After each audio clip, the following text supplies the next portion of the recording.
Hallo, ich begrüße dich auf meinem Kanal. Heute werden wir eine sehr interessante Berechnung machen. Viele haben mich gefragt, wie berechnet man einen günstigen Tag für bestimmte Unternehmungen oder bestimmte Tätigkeiten. Und dafür können wir natürlich vedische Numerologie zur Hilfe nehmen. Und heute zeige ich dir eine Berechnung, die ist ganz einfach. Und du wirst dann für dich auch, für deine Tätigkeit und für deine Ziele auch so richtige Tage berechnen können. Was wir dafür brauchen? Wir brauchen natürlich ein Geburtsdatum.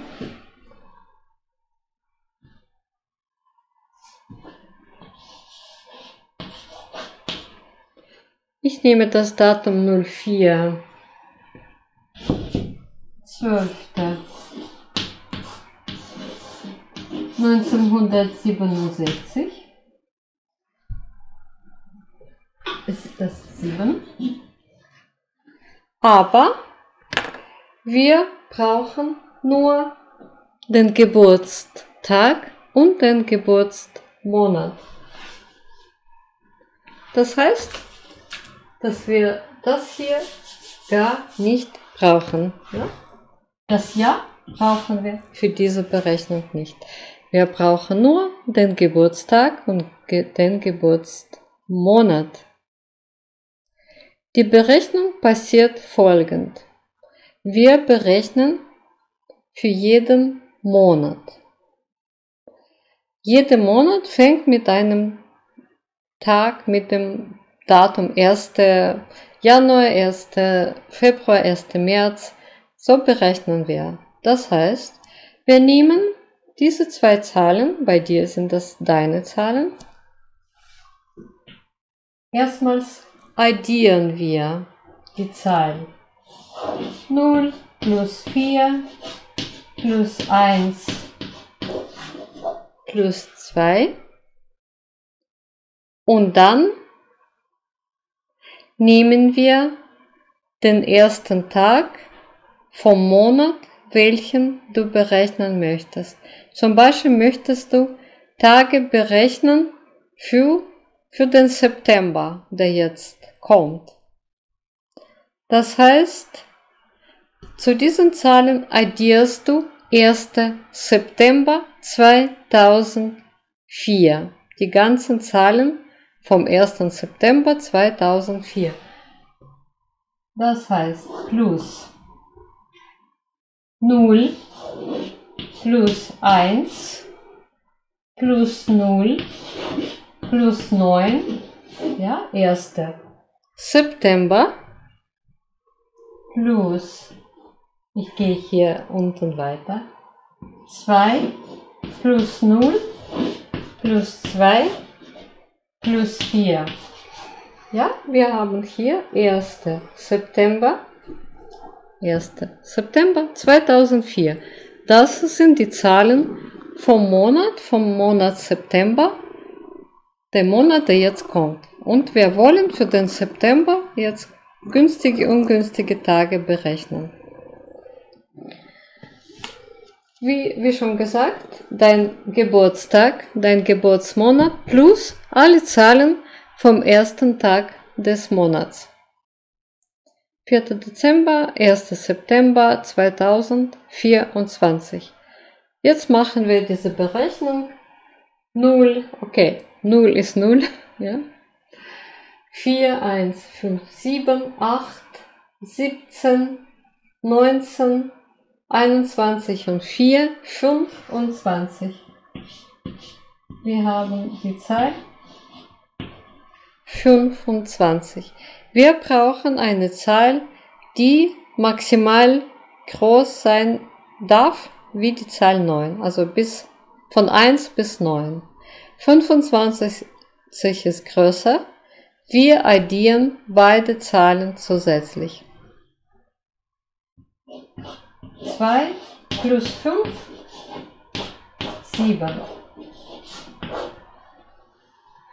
7 ist die Energie, die wir am 1. September haben. Jetzt gehe ich auf die andere Hälfte von der Tafel. Das heißt, am 1. September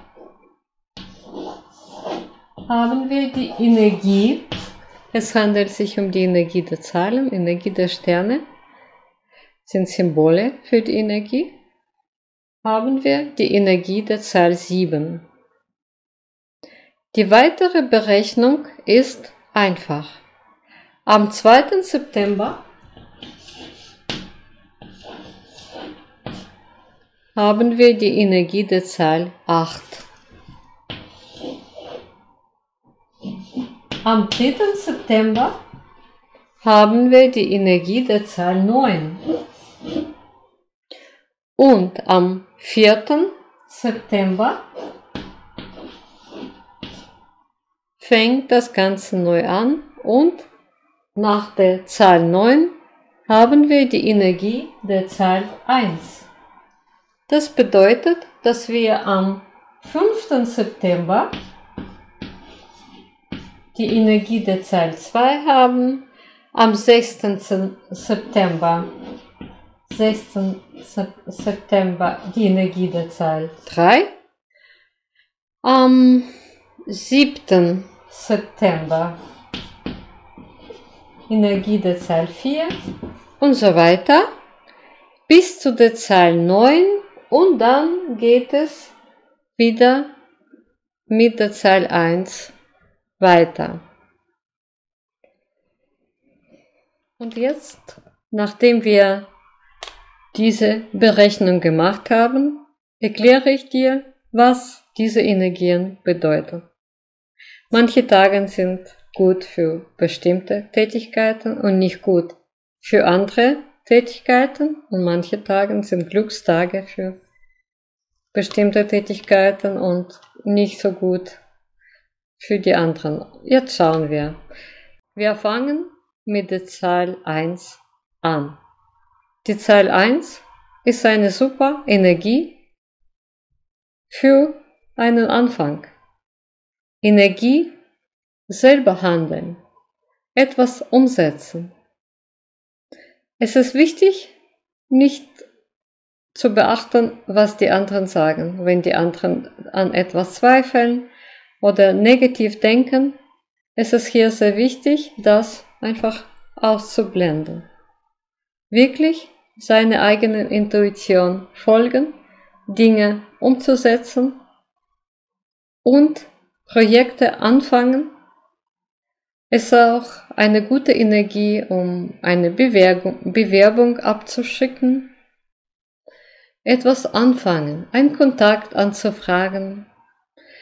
Das ist eine gute Energie, um etwas zu starten, zum Beispiel ein Studium oder sich für ein Studium anzumelden. Es ist ein guter Tag, mit einem schon geschriebenen Plan anzufangen. Okay, heute mache ich den Punkt 1. Und umsetzen. Wir gehen hier um die Umsetzung und machen den ersten Schritt.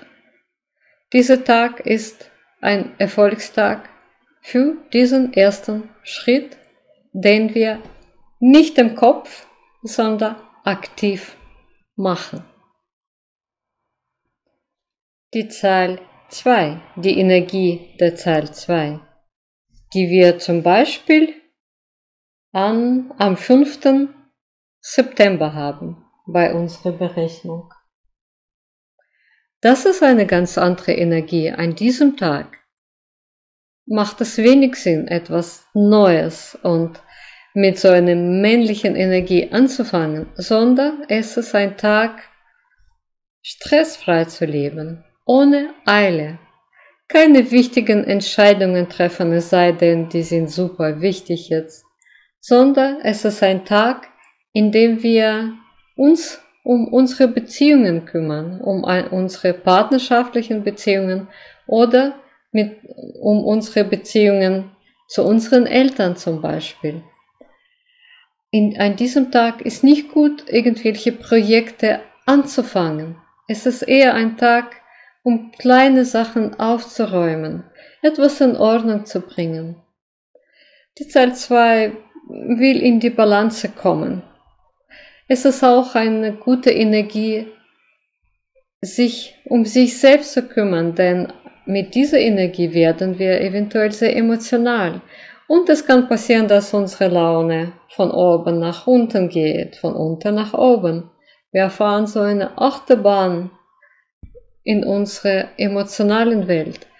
Und es ist wichtig, deswegen zu schauen, was ist los mit mir, was kann ich für mich Gutes tun, damit ich selber stabiler werde. Und das ist auch eine gute Energie, um Gespräche mit anderen Menschen durchzuführen. Mit anderen Menschen zu reden, auch tiefseelische Gespräche sind gut. Man kann hier sein Herz öffnen.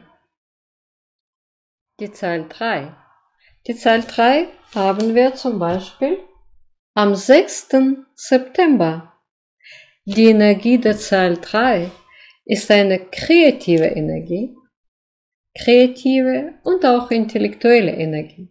Es ist eine gute Energie, um etwas umzusetzen bzw. zu besprechen, mit anderen Menschen zu besprechen, mit Teams zu besprechen und auch Entscheidungen zu treffen. Richtige Entscheidungen. Es ist eine gute Energie, um etwas zu lernen, um sich weiterzuentwickeln intellektuell und auch ein guter Tag, um Prüfungen zu schreiben. Prüfungen zu schreiben oder vielleicht eine Abschlussarbeit zu schreiben. Denn der Intellekt ist an diesem Tag top. Die Zahl 4. Die Energie der Zahl 4 haben wir in unserer Berechnung am 7. September. Das ist eine gute Zahl, um zu arbeiten. Eine Energie der Stabilität, Energie für eine Tätigkeit, die eine Stabilität bringt in die nächsten Tage. Es ist keine gute Energie, etwas anzufangen, Projekte anzufangen. Es ist eine gute Energie, um etwas durchzuplanen, vielleicht etwas zu verbessern, zu optimisieren. Nichts Neues, sondern das, was schon da ist, damit die Prozesse gut laufen. Wir kümmern uns an diesem Tag am besten um alles, was wir schon haben, damit es stabiler läuft. Wir optimisieren Prozesse, egal in welchem Bereich. Es ist auch keine gute Energie für irgendwelche Partys, Stress, viel Kommunikation. Das wird einem vielleicht nicht so viel Spaß machen und diese Partys werden vielleicht auch nicht so gelingen. Die Energie der Zahl 5, eine ganz andere Energie. Diese Energie haben wir in unserer Berechnung hier nicht weiter berechnet, einfach. Das ist die Energie, es ist ein Tag, der gut ist für sich um jemanden zu treffen, etwas Neues zu sehen, Ausstellungen zu sehen. Es ist ein toller Tag, um zu flirten, für Datings, für Kommunikation jeder Art, alles was Spaß macht. Und auch ein guter Tag für Entscheidungen, aber nur, wenn sie dir Energie bringen, dich glücklich machen. Für solche Entscheidungen, die zum Beispiel entscheidest du dich, endlich Klavier spielen zu lernen oder eine andere Sprache zu lernen, die dich schon längst interessiert hat. Und da merkst du, wow, bekomme ich eine positive Energie, das macht mich glücklich. Das ist ein guter Tag, eine gute Energie für solche Entscheidungen, nicht für pragmatische, bodenständige Geschäftsentscheidungen, also langweilige Entscheidungen für diese Zahl, sondern etwas, was dir Energie bringt. Darauf musst du achten. Und wie schon gesagt, für Liebestreffen, jede Art Dating, die Energie der Zahl 6. Das ist eine gute Energie für Liebe und Genuss.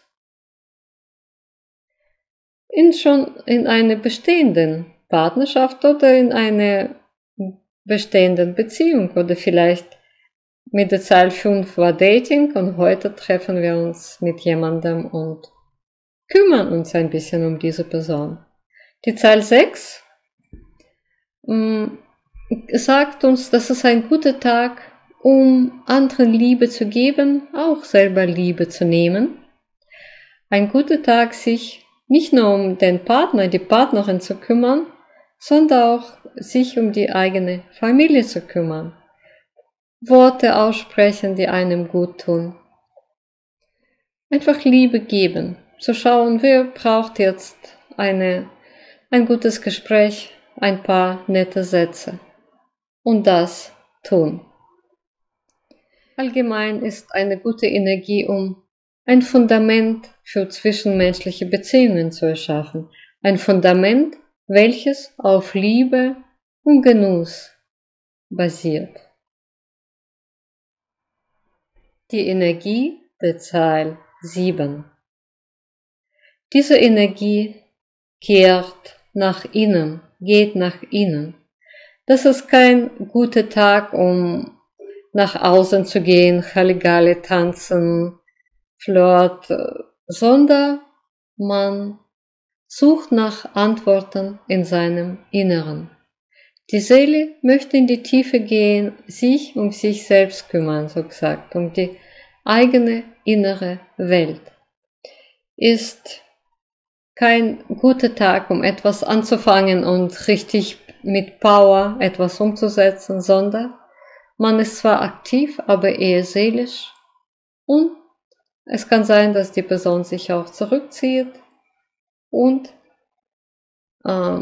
sich um seine eigene Seele, um ihre eigene Seele kümmert.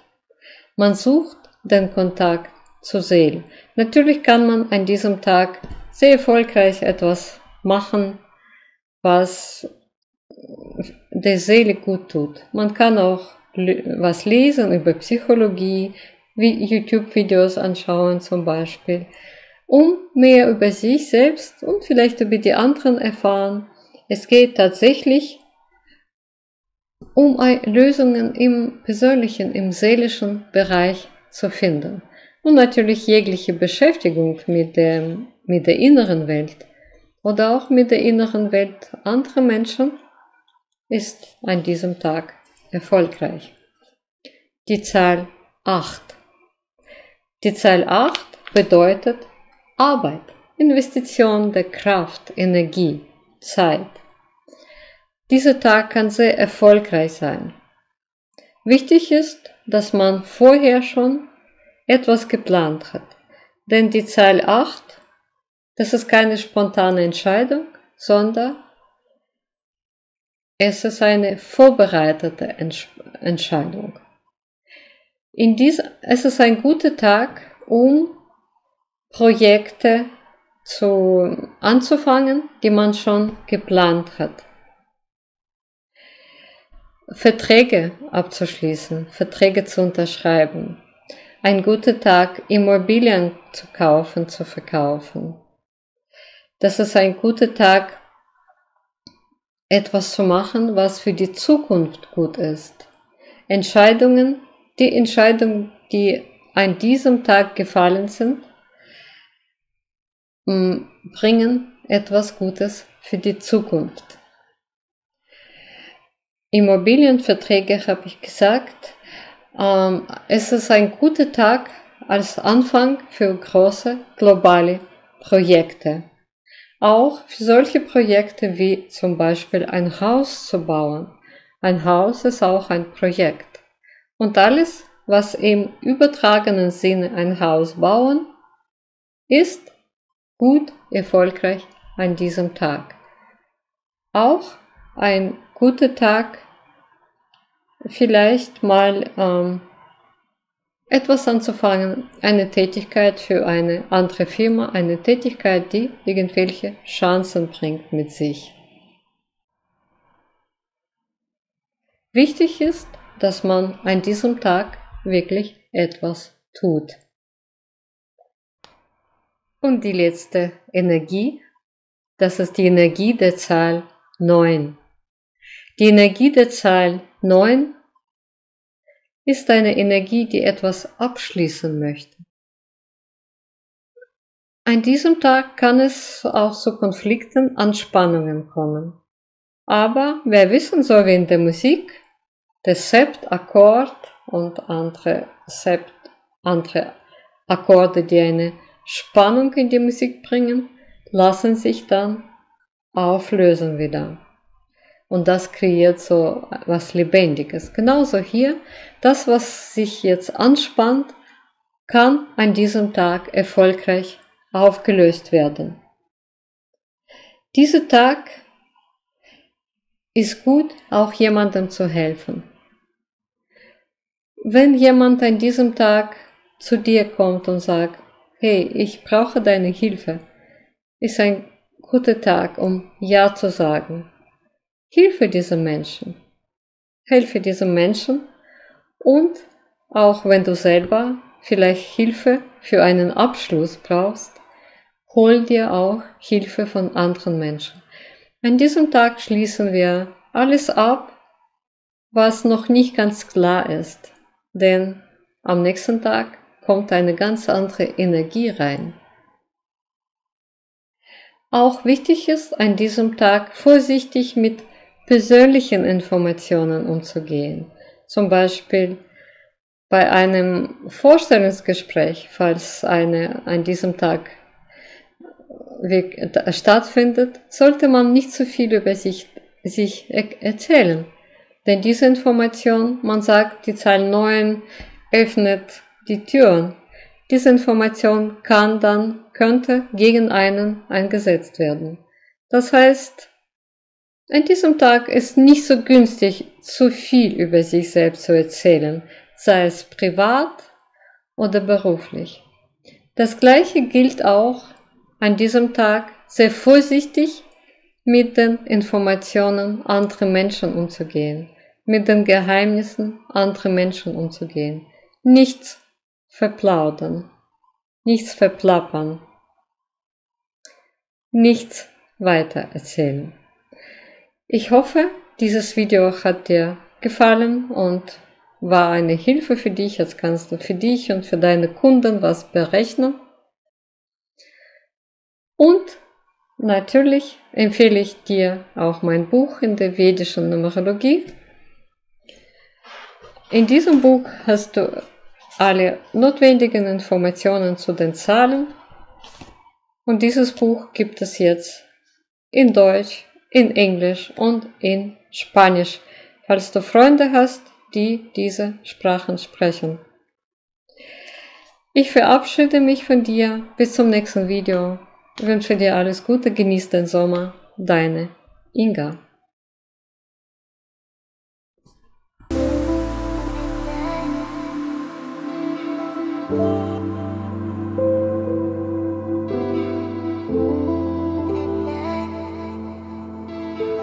Wow.